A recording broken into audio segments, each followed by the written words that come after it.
मेरा जाना या मेरा लेटर भी वहाँ तक पहुँचना कि भाई मेरा खुला समर्थन है आपको। क्यों कि चाहे इम्तियाज़ जलील हो या इनको बी फॉर्म अब तक नहीं मिला था, तो इनको मेरा समर्थन नहीं था। जब तक वंचित का फॉर्म नहीं, ए बी फॉर्म उनको नहीं था, तब उनको समर्थन नहीं था। पूरा समर्थन मुझे इम्तियाज़ जलील पसंद थे कि भाई कैंडिडेट अच्छा है और फिर से चुनकर आ जाए। यहाँ किसी भी हालत में सेना बीजेपी नहीं आनी चाहिए। ये दोनों भी एक ही घर के सगे बेटे हैं।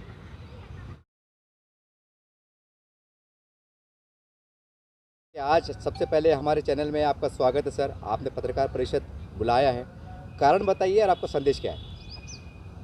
मैं भदंत एस कुमार स्थवीर, भारतीय वीर किसान पार्टी का राष्ट्रीय महाप्रवक्ता, राष्ट्रीय बॉडी सदस्य और पश्चिम महाराष्ट्र प्रदेश अध्यक्ष।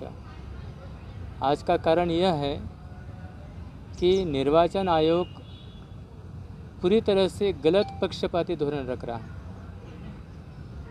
जितने भी इच्छुक उम्मीदवार हैं, छाननी के तौर पर सिर्फ वो राष्ट्रवादी कांग्रेस, बीजेपी और सेना, इन लोगों की ही पर्ची वो सही ठहरा रहे हैं।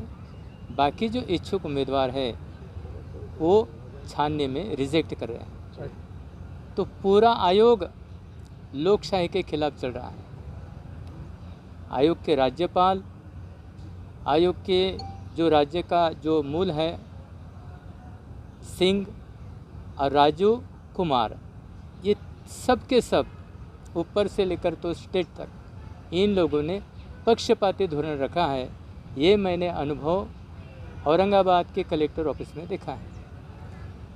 हमारा फॉर्म कल रिजेक्ट किया गया है, जबकि पूरा सही था, पूरा क्लियर था।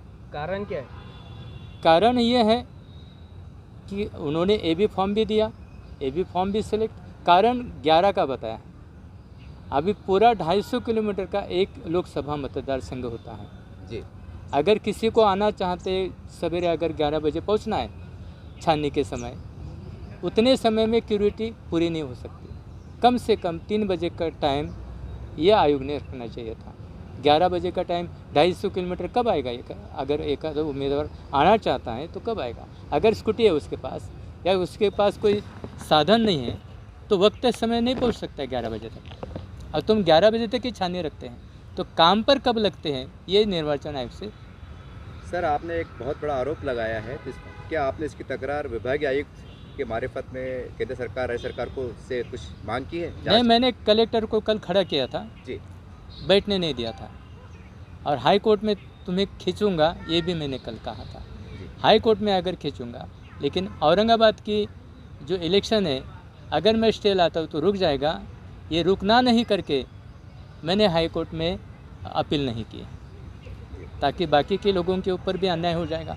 मेरे अपने अगर मैं हाई कोर्ट में जाता है तो पूरी तरह से उनको गलत साबित करे, और उन लोगों ने मान लिया। अब ऊपर से ही आता है, अरे भाई तुम बाकी जो है, और मेरी तो राष्ट्रीय पार्टी उन्होंने घोषित कर दिया, ए बी फॉर्म भी दे दिया। उन्होंने खुद बोला है कि ये राष्ट्रीय मान्यता प्राप्त पार्टी है। तो मेरे जैसे अगर राष्ट्रीय मान्यता प्राप्त पार्टी से ऐसे होता है, अपक्ष उम्मीदवारों से क्या होता होगा? बेचारे अनेक लोगों को निर्वाचन आयोग के नियम और तत्वाधान पता नहीं होने के कारण भाई रिजेक्ट हुए तो चल जाते हैं जी, पूछते नहीं कि क्या हो गया करके जी। ये पूछना चाहिए लोगों ने, और उनके नियम और उसूल को जानना चाहिए। क्यों रिजेक्ट होगा ये पूछना चाहिए, ये पूछते नहीं लोग। तब आयोग का हमें समझ में नहीं आता है क्या है करके।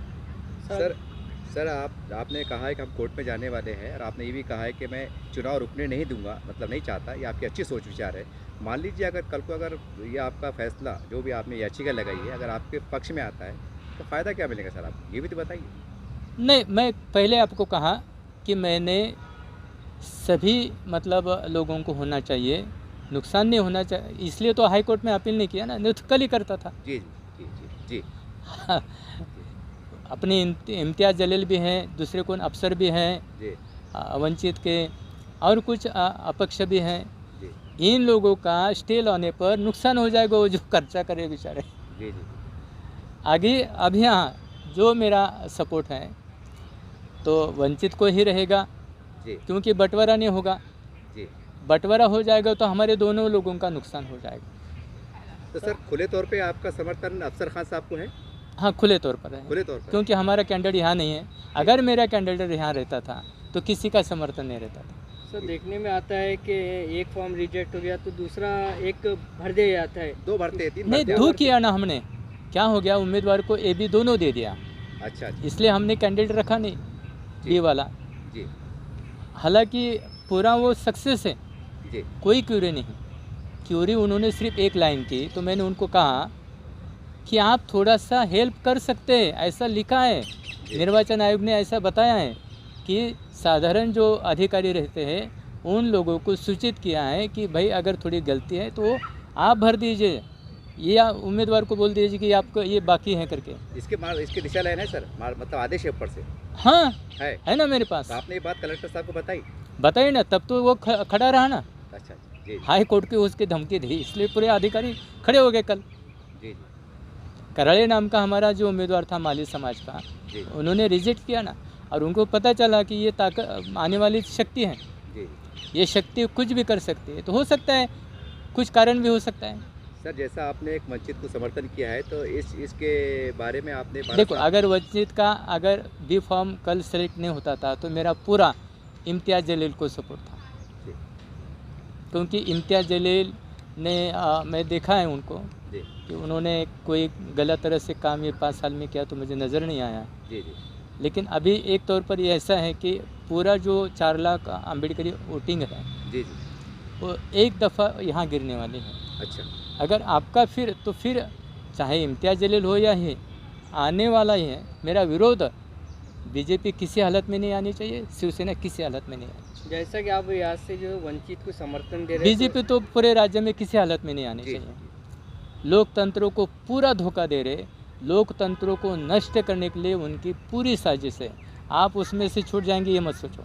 जी सर जैसा कि आप यहाँ से वंचित को समर्थन दे रहे हैं तो अफसर खान साहब से जाके आप मिलेंगे, मेरा समर्थन है। आपके समर्थकों के नहीं, साथ? ऐसा तो मैं उनको लेटर भेज दूंगा, ऐसा मतलब एक अच्छा मैसेज देंगे आप देंगे तो?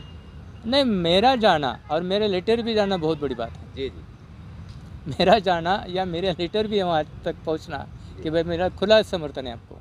क्यों कि चाहे इम्तियाज़ जलील हो या इनको बी फॉर्म अब तक नहीं मिला था, तो इनको मेरा समर्थन नहीं था। जी। जब तक वंचित का फॉर्म नहीं, ए बी फॉर्म उनको नहीं था, तब उनको समर्थन नहीं था। पूरा समर्थन मुझे इम्तियाज़ जलील पसंद थे कि भाई कैंडिडेट अच्छा है जी और फिर से चुनकर आ जाए।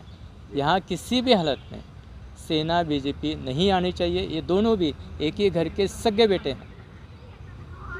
सर आपको नहीं लगता कि आपने अभी जो कहा है कि अगर इनको एबी फॉर्म नहीं मिलता तो मैं इम्तियाज़ जलील साहब की मतलब समर्थन करता, तो इससे कहीं ना कहीं एक मतदाताओं में एक कन्फ्यूज़न का माहौल जाएगा आपके संदेश से बयान से? आपको नहीं लगता है? कन्फ्यूजन नहीं, मैंने साफ तौर से कह दिया, अगर उनको वंचित का ए बी फॉर्म नहीं मिलता तो उनको सपोर्ट नहीं था। ये देखो, इम्तियाज़ जलील पहली पसंद थी मेरी कि भाई हमारी पूरे कार्यकारिणी या मेरे पक्ष के जितने भी कार्यकर्ता राज्य में हैं वो उनको सपोर्ट करेंगे। मतलब इम्तियाज़ जलील साहब ने लेकिन अगर उनको अभी वंचित सेलेक्ट हो गया है तो जी। मतों का विभाजन हो जाएगा, ये भी नहीं आएगा और वो भी नहीं आएगा, जी तो तीसरे का फ़ायदा हो जाएगा, वो नुकसानकारक है। वो बड़े भ्रष्टाचारी लोग हैं। सर आखिरी में कुछ जनता के नाम एक संदेश देना क्या चाहते हैं आप? ये संदेश देना चाहते हैं कि निर्वाचन आयोग से लेकर तो बीजेपी की जितने भी वर्कर टीम हैं जी जो हमें नुकसान पहुंचाना चाहते हैं, उस नुकसान से लोग सीखे, कुछ सीखे। अगर मेरे जैसे शक्तिशाली इंसान को ये दिक्कतें आती है तो सामान्य जनों को कितनी दिक्कतें आती होगी। लोगों ने सोच समझकर अपना वोटिंग वंचित को अदा करना या विभाजन होने नहीं देना, जी जी और किसी भी हालत में बीजेपी सेना का आदमी महाराष्ट्र पर नहीं आना चाहिए। ये संदेश यानी है। अब स्पष्ट तौर से आपको संदेश है कि अफसर खान को जीत कर लाइए, आप जीत कर लाइए, आप लाइए ये आप। खुले तौर से संदेश है खुले तौर पर। आप समय में जब चुनाव के प्रचार रहेंगे, बाला साहब यहाँ आने वाले हैं, प्रकाश अम्बेडकर साहब, जी तो क्या माना जाए कि उनके स्टेट से भी आपको महत्वपूर्ण 2 शब्द बोलेंगे? नहीं, उनके अगर स्टेज न्योता पर दिया तो देखो, बुलाए। मेरे स्टेज पर मैं किसी राजनेता को अब तक नहीं आने दिया, जी, तो उनके स्टेज पर मैं नहीं जाने वाला। जी जी मेरा पत्र ही बाला साहब के पास चला जाएगा। जी यानी आप दूर दूर तक सियासत से दूर ही रहना चाहते हैं। राजनीति से दूर रहना चाहते हैं आप। नहीं, सियासत में खड़ा होना डायरेक्ट, अच्छा अच्छा जी तो दूर कैसे? मतलब उनके मंच पे आप नहीं नजर अक्सर क्या हो रहा है सर कि कैसे महाविकास सपोर्ट रहेंगे पक्ष नीति एक अलग होती है। अच्छा अच्छा अच्छा, नीति के तौर पर हमको सब कुछ संभालना पड़ता है। जी जी तो नीति अगर छोड़ दिया जाए तो फिर राजपाट सक्सेस नहीं होता है। सर आपका पूरा शुभ नाम बोल दीजिए, आपके पार्टी का नाम बोल दीजिए। मेरा नाम वही एस कुमार स्थविर, राष्ट्रीय महाप्रवक्ता भारतीय वीर किसान पार्टी का और राष्ट्रीय सदस्य भारतीय वीर किसान पार्टी का कार्यकारिणी सदस्य और पश्चिम महाराष्ट्र का प्रदेशाध्यक्ष।